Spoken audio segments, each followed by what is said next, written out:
বন্ধুরা প্রিয়া সবসময় আমার পেছনে লেগে থাকে যেন আমি প্রিন্সকে কাছে টেনে নিতে না পারি, কিন্তু প্রিন্স তো প্রিয়ার প্রেমিক হতেও চায় না। আজ আমি ঠিক করেছি প্রিন্সকে আমি যেভাবে হোক নিজের করে নেব। ওকে ভালোবাসে। আরে আরে কি করছো? সরি ছেলেটার প্রিন্স, গায়ে শুধু আমার ভুল হয়ে একটা গেছে, sorry ইচ্ছে করে কিছু বলছে, করিনি। দেখতে প্রিন্স আপনি চাইলে আমি আপনার শার্টটা পরিষ্কার করে দিই। হ্যাঁ প্রিয়া, তুমি নিজের কাজের দিকে মন দাও, সারাদিন এদিক ওদিক ঘুরে বেরিয়ে ছেলেটা আর আমার পেছনেও ঘোরাঘুরি বন্ধ করো। বলে চলে যাবে। প্রিন্স দরজা খোলো, আমি প্রিয়া তোমার সঙ্গে দেখা করতে এসেছি। থেমে যাও প্রিয়া, তুমি ভেতরে ঢুকতে পারবে না, প্রিন্স এখন কাজে ব্যস্ত। আরে তুমি কি আমাকে বাধা দেওয়ার? সরে যাও সামনে থেকে।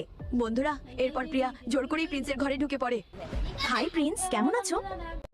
এসো না, কি এত লজ্জা পাচ্ছ? না প্রিয়া, তুমি এটা কি করছো?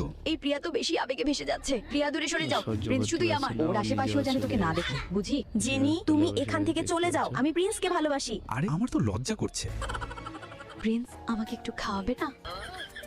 ভিডিওটা হ্যাঁ এই নাও জি। এভাবেই না, তুমি আমাকে একটু চুমু দাও।